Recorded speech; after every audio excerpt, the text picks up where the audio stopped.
All right. Welcome everyone to how to be an effective NLP and hypnosis trainer people will love and remember. And this is Dr. Will Horton, and I'm glad everyone's on the call. I'd like to thank you for being here. So let's get ready to rock. So type "let's rock" in the question box. Thank you. All right, here we go. Basically, what would happen if you could become the type of trainer people love because you're fun, entertaining, and useful? I bring that up because a lot of times you have fun trainers, entertaining trainers, but you walk out going, how much useful information you get. A lot of the motivational type speakers to me fall under that. Need a checkup from the neck up. You need an attitude adjustment. It's fun, it's upbeat, it's yeehaw, but how much useful information do you get?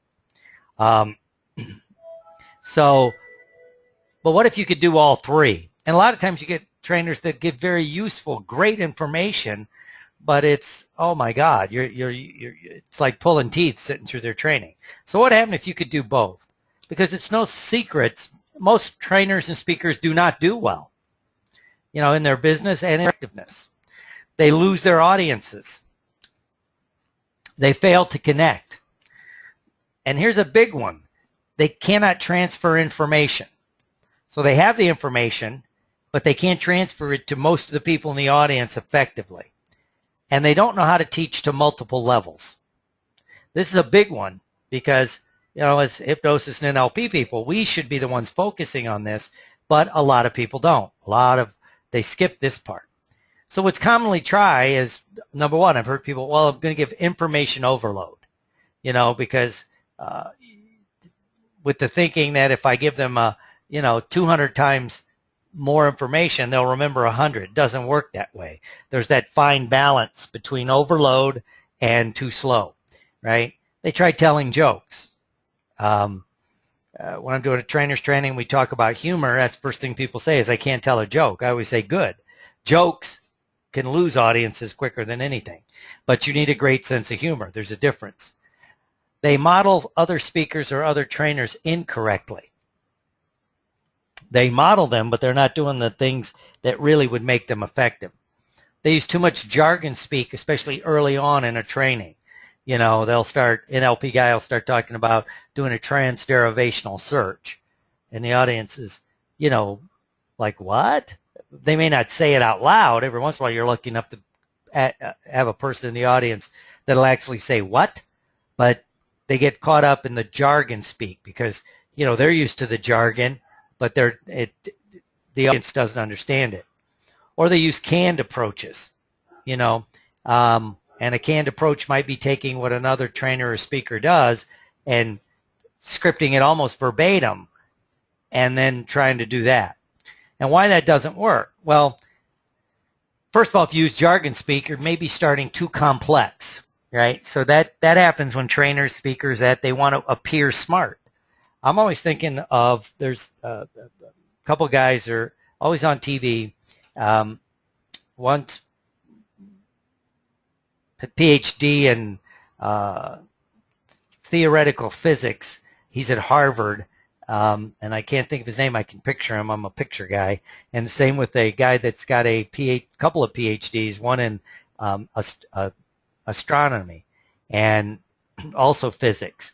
But they talk about these very complex things, right? But they make them easy and accessible. It's why they're booked to speak on TV shows and at colleges. Other than, yes, they teach the graduate stuff, but they can talk to the general population. So it's almost like you begin to think you understand theoretical physics or particle physics, but they break it down so people can understand it. Also, what also doesn't work is the incorrect use of humor. This is, again, where someone tries to tell jokes, right? Because jokes can come across offending. And when was the last time you heard a comic tell a joke? They don't tell jokes anymore. They tell stories. And usually the stories revolve around themselves, their family, someone close to them. So it's more humanizing. And it's still a joke, but it's based in that story form, so it's not offensive, right? And then they don't understand modeling. They're, as I said earlier, they're modeling the wrong things. Not understanding conscious, subconscious teaching. You know, when to have them in the experience, when to have them up into thinking about the experience, going back into the experience. You know, the new like hot model of how I teach NLP and hypnosis, the hierarchy of thought, people don't understand that, how to flip them back and forth. And then they not using NLP to teach, you know, not using hypnosis to teach hypnosis. You know, I'm always surprised when I hear someone goes through a hypnosis training and I start talking to them and I say, well, you know, how often did the teacher hypnotize the group? Never. So in a hypnosis training, the teacher never hypnotized the group, even though they'll stand up and say hypnosis is great for education. Well, why aren't they doing a trance at least once a day, if not twice a day, with the group? Fascinating. Or they don't understand how to apply the NLP at one level while they're teaching it at another level. Also, what also happens lately is they're not knowing the current models. They're teaching these old models. Some of this is blamed on the organization that hasn't updated, organizations that are not updating their information as quickly as it should. And I'm guilty of that, so I'm updating it. Like currently, the naturalistic theory of hypnosis, how trance is a basic biological response in human neurology, right? There's a biological, neurological thing on why trance works, right? So that we should be teaching this, right? And then it ties into the naturalistic of NLP, you know, how it works in the same kind of thinking taken back, because NLP is hypnotic in its origins. It's using hypnotic techniques without doing the formal trance.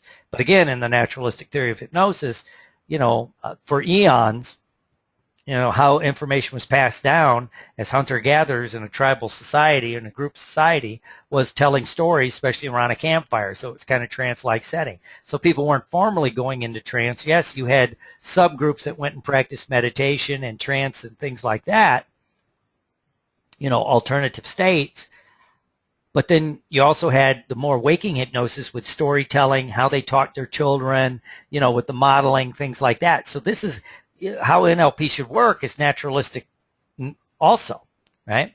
And then that ties into the hot model, the hierarchy of thought, you know, that you have 3 levels of thought: experience, thinking about the experience, and then thinking about the experience. And if you understand that, I've always done that. I've always understood it. I never really bothered to teach it. Now I understand what happens, especially at the master trainer level. You have to understand there's times you want people in the experience, then you want them pulled out thinking about the experience, then drop back down into the experience, right?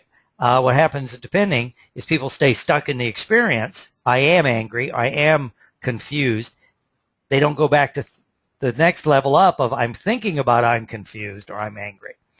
So what happens with teaching, if you understand that, you can move them up and down that model, right? Because a lot of times, you know, like what happens a lot, like in teaching psychologists, medical doctors, things like that, they stay up in the top 2 models thinking about thinking.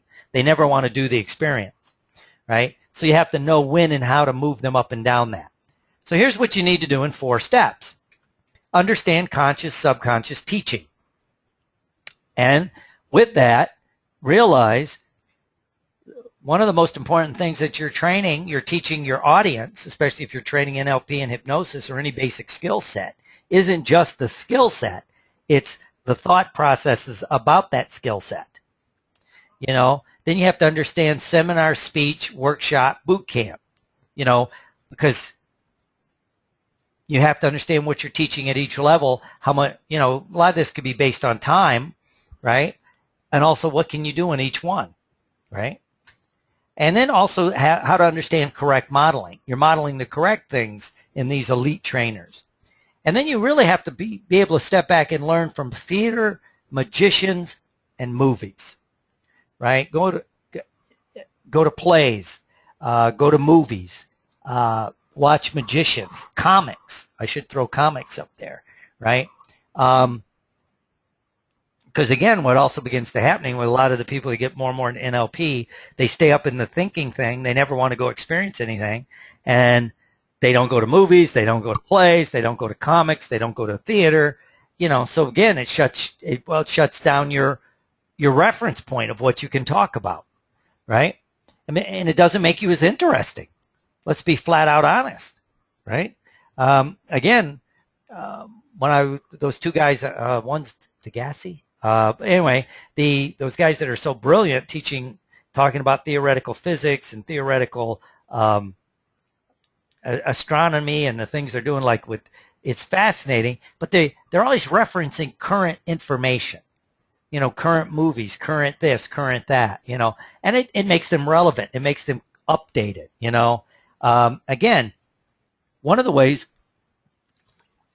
and aside to this, but this would be something if you stay really current, one of the ways people can appear younger than what they are, besides being, staying in shape and doing some things you do to fight anti-aging, is to stay relevant with movies, books, and music, movies, and books. So when people are talking about a current movie, it, especially if it's a movie that the younger people know, it's going to make you seem more relevant, which therefore it'll move down the age level in your mind. If you can only talk about The Godfather and the classic movies of the 70s, or I only listen to classic rock, well, okay, Grandpa, okay, Grandma, yeah, If you don't know the current music and you don't do this, right, people will, it does that. But again, that's, understanding modeling, understanding conscious, subconscious teaching, how people understand things subconsciously, right? And there's a lot of other things you can learn from theater, from magicians, movies, and comics if you're a trainer, right? And then you really should have a good coach. I'm always fascinated. To this day, I'm really harping on, coaches that don't have coaches, hypnotists that don't have hypnotists. It's criminal, right? Because if you're to the point you have nothing left to learn, that's weird. That's just flat out weird. The good coaches have coaches. When someone talks to me about coaching, if they're a coach, first thing I say is, who's your coach, right? And the really good ones and the ones that seem more successful as coaches, they say, yeah, I have usually more than one coach, because you might have different skill sets you're learning, right? Again, going back into theater, going back into the performing arts, people have voice coaches for singing and speaking. They'll get a dialect coach if they have to go do a dialect, right? Movement coaches, things like that. They'll break it down, right? Why don't we do that, right? I don't know. Well, somehow we think we should just know it. It's kind of silly, really. And then you constantly have to renew your learning, right? And again, that's constantly learning new things, adding things to it, right? Not just from your field, but maybe relevant fields, because sometimes you can find information from other fields that become very relevant to what we're doing, right?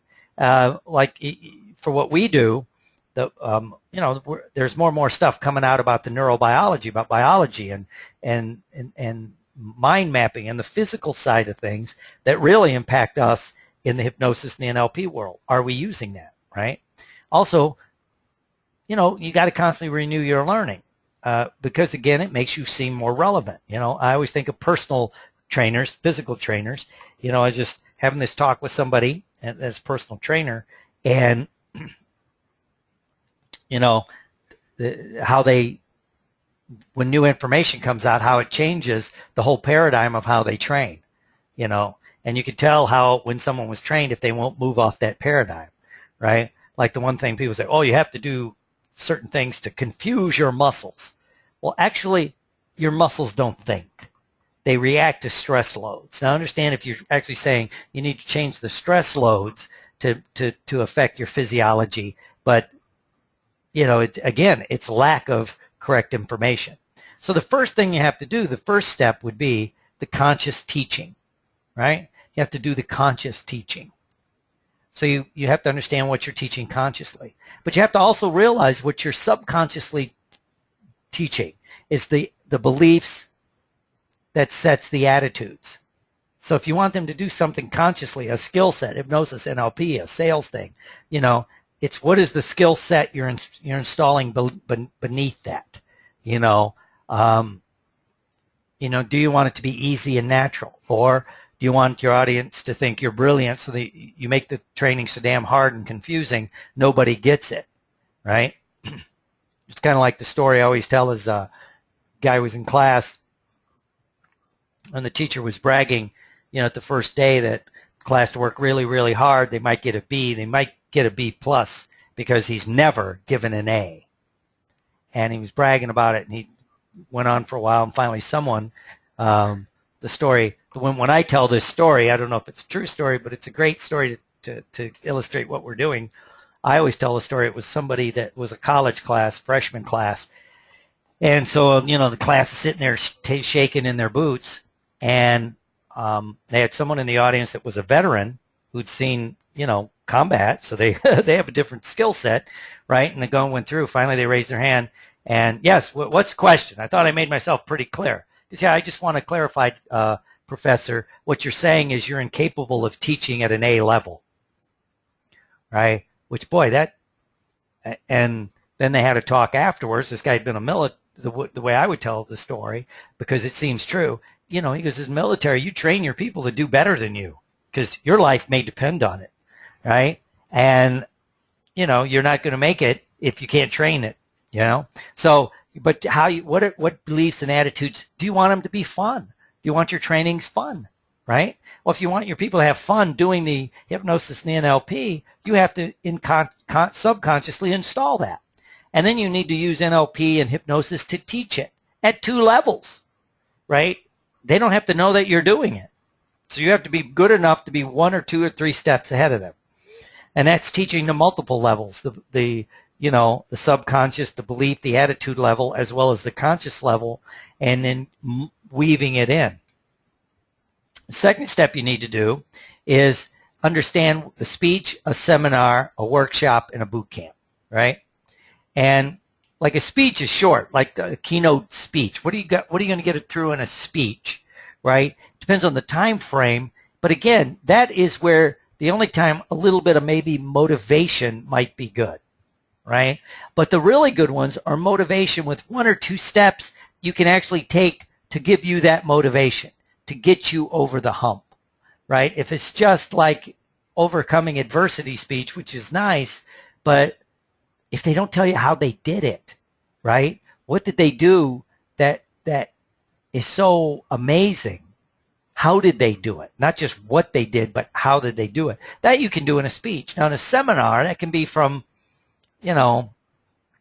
that's again more, to me, the way I frame a seminar is I'm talking more. The teacher talks more, you do a little bit less. To me, that's a couple hours, right? Now, workshop is usually more time, half a day, right? So you can actually do more. Now, workshops can go on longer, but it's where people are actually doing things. It's a workshop. You're doing the work. I do more workshop-based training, right? A little bit of seminar. I'll call it a seminar, but I'm always throwing it's a workshop because it's a skill set thing like that. And a boot camp is where you immerse yourself in the training. Several days in a row, in the perfect setting, you're segregated away from what you normally do. You're at a hotel, you're not going home every night. So it's like going to boot camp in the military. You're away from your sport network, which could be good because then you're not tied up in the normal things that are going on, right? Step 3 is you have to pick a model that works for you, right? The kind of trainer you want to become. Customize the model to fit you. The world doesn't need another Tony Robbins or Zig Ziglar or Deepak Chopra, right? However you're modeling people, but you have to customize it to fit you, right? Because you don't want to be a clone. Again, the world doesn't need that. You have special talents, abilities, and skills that only you can bring to it. Now maybe you can add some more pizzazz and snap and sizzle a la Tony Robbins, or you can become more spiritual, take it down that path, a la Deepak Chopra. Maybe be just more motivational, like the late Zig Ziglar, right? But you don't need to be a clone. You can customize it and make it uniquely yours. and then you need to take some kind of class quarterly. And when I started taking classes again, I'll admit there was times I didn't take many, right? It changed how I thought because I forgot what it was like to be a student, to be sitting in the chair, and that actually students are more tired at the end of the day than usually a trainer, and I could go on and on and on and on, and the class is dead because to them it's all new information. It is information overload. I'm just teaching what I know. I'm having fun. I'm teaching, da-da-da-da-da. But when I started taking classes, I went to a weekend boot camp kind of thing for internet stuff. And man, by 4 PM, I was done. I was cooked. Put a fork in it, as you'd say, And so they kind of had some more fun stuff, and we knocked off a little after 5,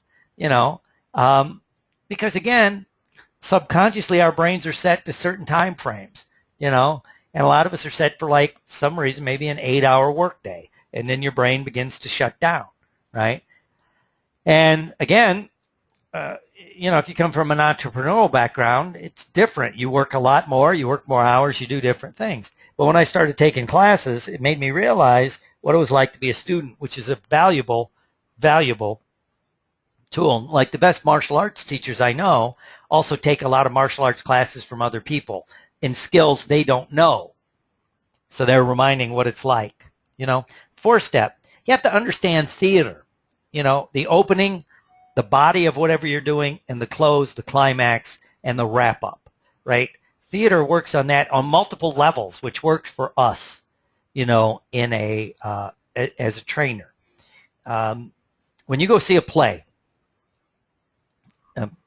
let's say a big musical play, they work a lot on the opening number. Why? Because if they don't grab you at the beginning, they lose you quickly. Movies have gone this way too. They open with something to grab your attention, right? It's real hard now for a movie to start slowly like they used to. The times have changed. Times have changed. When we watch a movie from the 50s, that's one of the things you notice is it like they take time to develop the story, and they could do that. Now it's like, boom, out of the box, something has to happen. Star Wars started with a flash, bang, boom, a battle in space. We didn't even know who was what and what was going on. When they re-released Star Trek, the motion picture, boom, same thing. They model Star Wars. Big, over to the top. You don't know who's what, who's this guy, who's that guy, da-da-da-da-da. But it sucks you in because they either got you at the beginning or they don't. Then you can go into the body of the story. And you can have little multiple climaxes in those things, right? And then it wraps up, right? So you're doing a seminar, you have to understand how to open, right? Then what you're going to teach, and then how you're going to close. Then you have to really understand, taking it to the next level, if you're doing a multiple day training, that actually every day is like this, if not every half day. Open, body, close, open, body, close. It makes the information more compartmentalized, if you will, where it's building on itself. And if you go back into theater or performing arts, you see that in like episodic TV, how it builds from the beginning, some of it, right? So it's something we can learn, and then we should watch comics for timing. It's not just telling jokes, it's their timing, right? Same with magicians, their timing, study magic presentations because they're always working on how they present the trick in the setup and the timing, right? One of the reasons magicians become the best stage hypnotists isn't because they can just stop and do magic. That adds something to the show, or mentalism.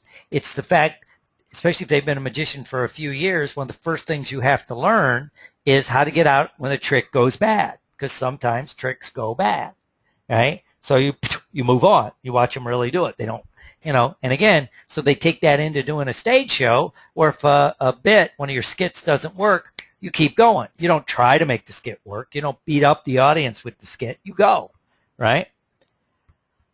And then it's really good to watch movies in the theaters, to go to the theater, to go to the movies and watch a movie in a movie, right? To see the experience of the audience in the movie.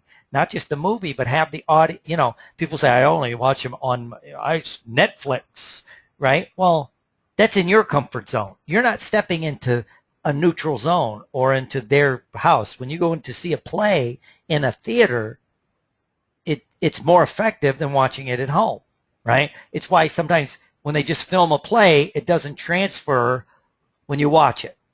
Why? You're not in the theater. You're not catching the live experience. Same with seeing a comic live as opposed to on just TV, right? And again, we're trainers. It's hypocritical for us to say, I don't want to do that, because again, you go into the movies, the experience of the movie is different because of the crowd. As a trainer, the crowd will affect your training. End of story. You do the exact same training with you could clone it, but you got a different audience, it's going to be a different training. I've gone to a movie and you see it, I really like it, I go back and see it, it's a different thing. Not maybe because I see the movie, but the audience makes the experience different. I know that from theater. Every night the play is different. Even when they're hitting everything the same, it's always different, right? It also begins to give you the idea of a group, the group think, how it works. And again, you need live events, movies, comics, plays, because that's the genre that you're playing in, and then that helps also going to a lot of movies, seeing plays, doing things like that, even watching comics can develop your story skills, right? The secret is also, here's a big one, have an off switch, right? You need an off switch.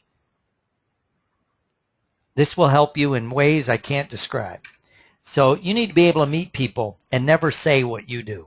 Yeah, I know we're always marketing, but maybe you need to back out. You need to do something. I had a great mentor one time, and and he was marketing all the time. We'd go to lunch, he'd market. He'd market.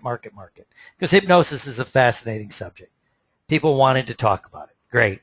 But he would say when he would go on vacation, and his wife made him do this, right?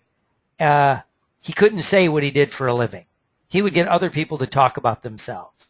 And that renewed his interest in people, right? And he'd meet somebody, I just work in an office. What do you do? Tell me what you do. It kept his skills alive, right? Because then it also took the emphasis off him.